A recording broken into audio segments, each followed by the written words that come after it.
Hi there guys, welcome back to my channel. That was the weirdest wave ever. Hi there guys, welcome back to my channel. I'm so glad to see you here. This week is a new story. It's a two-parter, which is called The Maze. So this week will be part 1 and next week will be part 2. And I will also be adding in the last half of my video as your vocabulary for this week. So let me know down below if you guys are enjoying that part or if I should make it separate from the story videos. So let me know your thoughts. So I hope you guys really enjoy this week's story and thank you so much for watching. A haze of purple smoke raced around my face as I headed to the edge of the room. I slammed my flat palm against the door in desperation and banged on it a couple of times. As the smoke became thicker, it began to seep into my eyes and everything I looked upon was purple. I could feel the panic rising in my chest as I attempted to comfort myself by rubbing my eyes to try and get the purple out. As I rubbed, my eyes began to burn, but the purple film on them started to dissipate. My eyes and chest burned in tandem as I threw my body against the door, fear causing me to do so. I searched with my hands across its wooden surface to try and find a handle. There was nothing. I lay my cheek against the door and could smell the fresh air from outside creeping in. A faint smell of recently rained on foliage made its way up my nose. I turned to my right and could see something moving amongst the fog. I walked towards it slowly. As I edged on closer to the movement on the other side of the room, I realised that I was walking towards myself. It was a mirror. In fact, every wall was a mirror. Despair forced my mind to focus as I realised I was being trapped here for sport. I wasn't sure if the gas was poisonous, but I began to feel infuriated, set alight by the very fact that someone wanted to watch me struggle. This had already been a trying day. I was tired, sweating, and all around just exhausted. I didn't know how much strength I had left, but I decided now was probably a good time to find out. My day had started off relatively normal. I woke up, ate some breakfast, and went outside to pick some fruit from our garden. Whilst I was outside, in amongst the comforting beds of flowers and fruit trees, I heard something smash on the kitchen floor inside our house. I stopped what I was doing, dropped my basket, and ran as quickly as possible. As I stepped over the threshold of our back door, an electric shock pulsed through my body from the soles of my feet and fried through my body. I could smell burning flesh and looked down at my hands, webs between my fingers searing with pain. I sprung to my feet, mostly out of shock, and ran through the rest of the kitchen to the hallway. On my way past the glass oven door, I saw the gills on the side of my head bleeding a little, and my eyes, bright green, were bloodshot where there was any white. I arrived in my own hallway, finding myself being stared down by 5 armed gunmen. I looked at them for a second, trying to decipher their ability to harm me, and I turned as fast as I saw them and ran back out the door, through the kitchen and into the garden. When I reached the back door again, I momentarily paused, but decided to pass through the threshold anyway. As I did, another electric shock drilled through my nervous system and I fell onto the pavement outside face first. I rolled over onto my back and watched as the armed guards wandered over to me. They looked down, me writhing in pain, and bent over to get closer, as though I was a science experiment. I had been met with this look before, and every time I had tried to smile. For it is not that they are judging me, it is that they are judging themselves. The 2 men closest to me clamped a pair of electric handcuffs over my wrists and pulled me up to standing. Their height dwarfed me, but I was in too much pain to think about what was going on. As they escorted me back through my own house towards the front door, I caught a glimpse of my main dining room. There were bodies all across the floor. My mother's pendant lay broken and tarnished on the floor near the door, the locket open, filled with our father's face and a picture of her children. I could feel my eyes welling up as the concussion and pain from the electric shock caught up with me finally. I had an unmoving lump in my throat that served no other purpose than to make me feel more pain. I would not let them see me cry. I would not let them hear my sorrow. They had not earned it. The soles of my feet were burning from where the electric shock had caught me, and every step stung as though I were walking across a field full of nettles.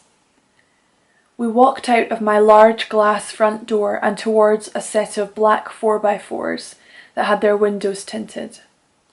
One of the guards walked to the back of the first car and opened the boot. It looked like this was going to be my home for the foreseeable future, I thought to myself. As they guided me towards the boot, I saw that it was empty. Leave one item alone on its carpeted surface. It was a cattle prod. I had seen all I needed to see. Time for me to get as far away from these men as possible. I ripped my arms from their embrace and ran as hard and as fast as possible. My wrists were still held together by the magnetic force of the electronic handcuffs, but I ran with them in front of me as if they were a newborn. I made my way down part of the path and then shot off to the right through our garden that was covered with lush leaves. Leaves bestowed tiny warm water droplets against my skin as they tapped off me. It was comforting, but only for a second. Far behind me, I could hear both of the car engines begin to rev. Lesson number 1. These men knew they could not outrun me. My legs, like pinwheels, felt like they were going to fly off from my hip joints as I reached for as much breath as possible. In my eye line, I could see the horizon, and the sound of waves washed towards me pleasantly as sweat dripped into my eyes.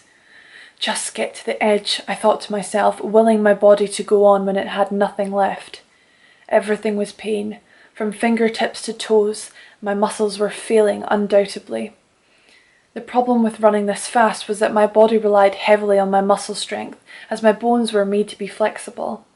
I felt the ground beneath my feet change, and finally I was at the edge of the cliff. About 100 yards away, I struggled on running towards the water. The cars had caught up behind me, and I heard bullets ping off rocks and tree stumps behind me. I used my instincts to dodge them as much as possible, and, on arrival at the edge of the cliff, hurled my body into free fall. There was a moment of silence around me. My body turned into a weightless mass with no direction and no expectation. I hit the surface tension with my impressive force and lay still as my body sunk into the boundless reach of the ocean blue. I began to breathe finally, and water was able to pass comfortably through my gills as it soothed my injuries and nourished me from the inside out. Feeling renewed, I turned to survey my options. There was nothing around in these parts, so I decided to swim down a little deeper. As my body reached the colder and darker confines of the deep, strips of light began to run along the gills on my arms, allowing me to see a little farther in front of me. This was my solace. A place below the material world above, operating in harmony with its counterparties, and all the more grateful for every second that went by. You could not buy your way to peace in these parts, you could only survive. A feeling, I pondered, that most people above knew well, but did not care to tend to. I looked back behind me and could no longer see the billowing crags from where I had entered the water. Feeling relieved, I carried on, swimming deeper and farther away to find shelter. There was a chasm below me, decorated with caves either side of it. On my way over to inspect the rocks, I saw something gleaming silver in amongst the volcanic background. Warily, I travelled over to it to take a closer look. On arrival, my heart sunk, body froze, and eyes widened. I stopped dead, floating like a plankton, lifeless. Across the miles of ocean I had swum, in amongst a nondescript collection of jagged rocks, lay my mother's pendant. I looked around me quickly, only to find nothing, when a loud drilling sound began from the seabed below. I looked down into the dark abyss below where the chasm lay and decided it was time to get out of here. I looked up and could see there was some daylight still above the water and swam up towards it furiously. Suddenly, I was surrounded by a wall of red light that I felt dragging me back down to the depths. I swam harder and faster, but as I became more exhausted, I felt my body being pulled further and further down. The ring of light, unmoving, began to drag me faster, and I could not escape its grasp, even though I thrashed and fought.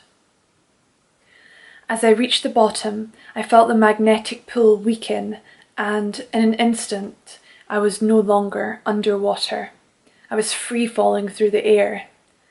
My body met with a slab of concrete mannerlessly. I nodded at its acquaintance with a sharp bump to the head. I found myself in a dark, unlit hallway, damp and uninviting. I looked back up towards the water. It floated weightlessly in the space I had fallen through, and there was naught but a drop falling through after me.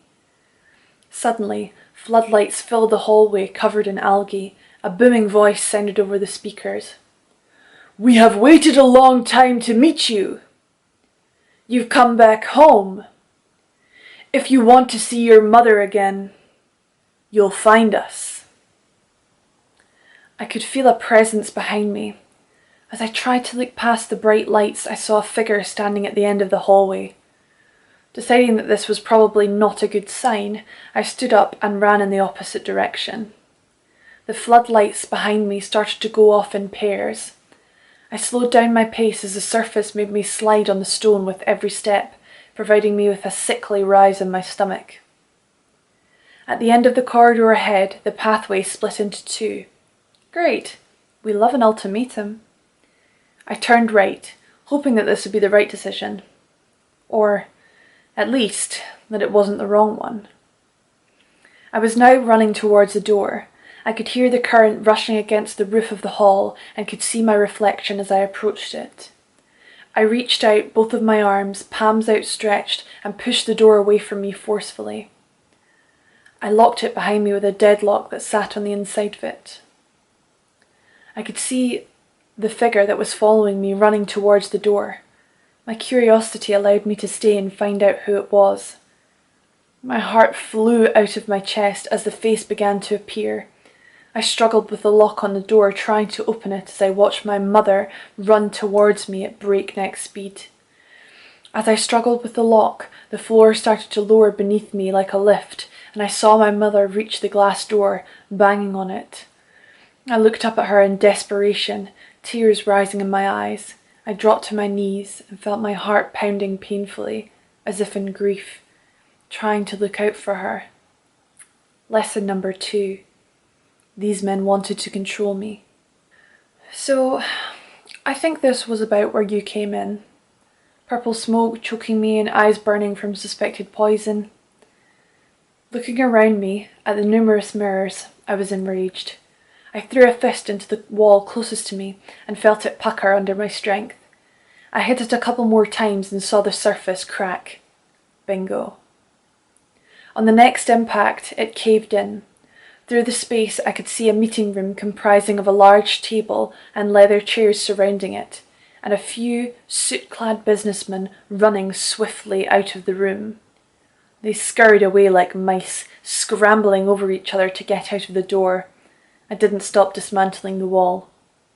The hole became big enough for me to climb through, and I tumbled down it. I saw a slim man with a precise short back and sides standing against the far wall, frozen in fear. I walked over to him, contemplating thrashing him against the wall itself. but I need him. I clasped my webbed fingers round his throat, suffocating him at breakneck speed. "Control room!" I barked. He nodded shakily as his eyes bulged from their sockets.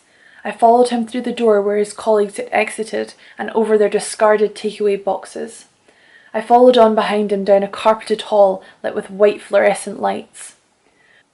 Through a small, black door was a dimly lit control room, covered with screens wall to wall, with sound and lighting boards covering every other surface.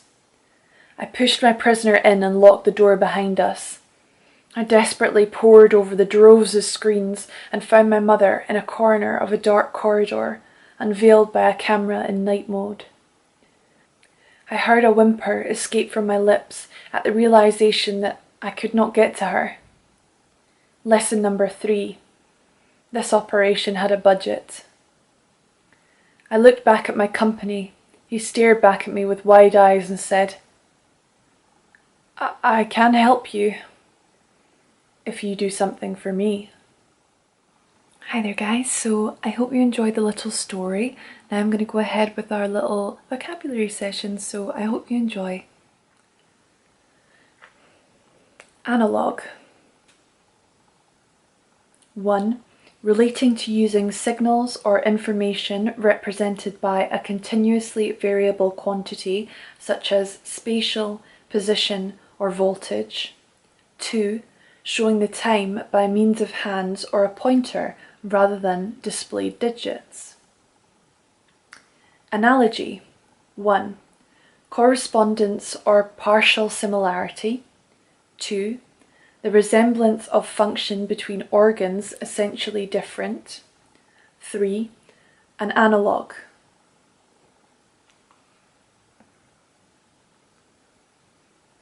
Analyze. 1. Examine in detail the elements or structure of. 2. Ascertain the constituents of a sample, a mixture or compound. 3. Find or show the essence of structure of a book or music. 4. Psychoanalyze.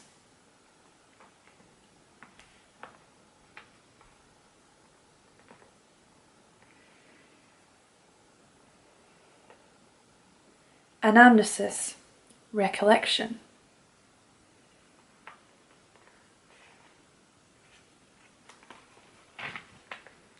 Anaphylaxis, an extreme, often threatening reaction to an antigen, e.g. to a bee sting due to hypersensitivity following an earlier dose. Anarchism, the doctrine that all governments should be abolished.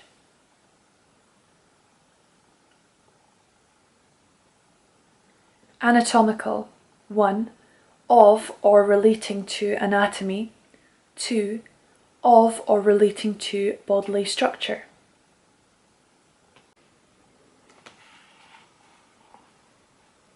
Ancient. 1. Of long ago. 2. Having existed long. Ancillary. 1. Providing essential support to a central service or industry, especially the medical service. 2. Subordinate.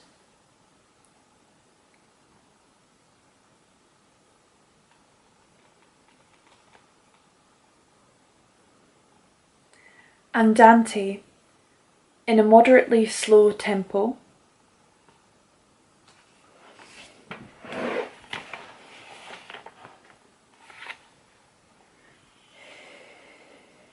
Androgynous. 1. Having a partly male, partly female appearance of ambiguous gender. 2. With stamens and pistils in the same flower, or inflorescence. Androgyny. 1. Androgynous character. 2. Hermaphroditism. Android. A robot with a human appearance. Anecdote. A short account or painting of an entertaining or interesting incident.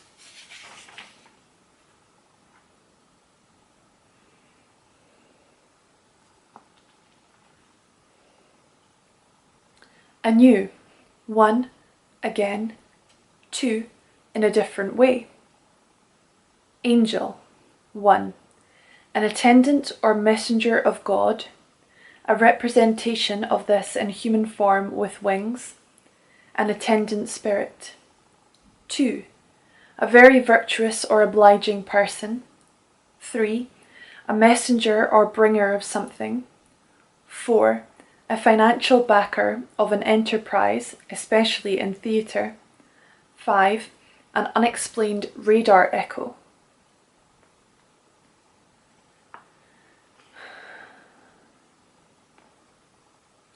Angelic, 1, like or relating to angels.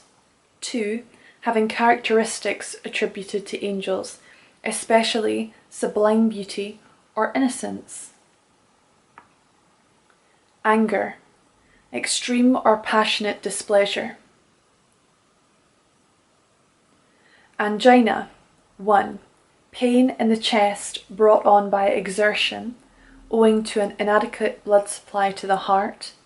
2, an attack of intestine constricting pain, especially in the throat.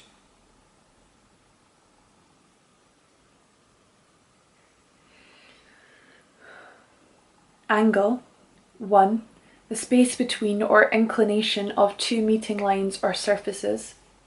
2, a corner, a sharp projection. 3, the direction from which a photograph is taken, the aspect from which a matter is considered.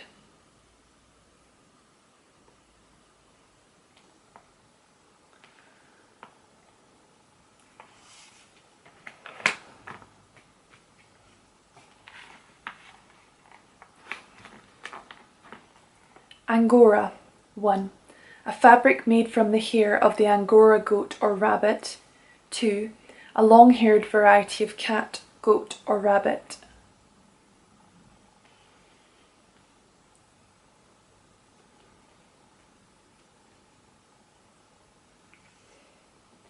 Anima, 1, the inner personality.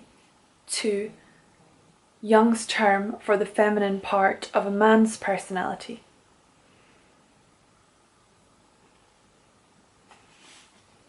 Animate, 1, having life. 2, lively, enliven or make lively. Give life to, inspire, actuate or encourage. Animated, 1, lively, vigorous. 2, having life. Animation, 1, vivacity, ardour. 2, the state of being alive. 3, the technique of filming successive drawings or positions or puppets or models to create an illusion of movement when the film is shown as a sequence.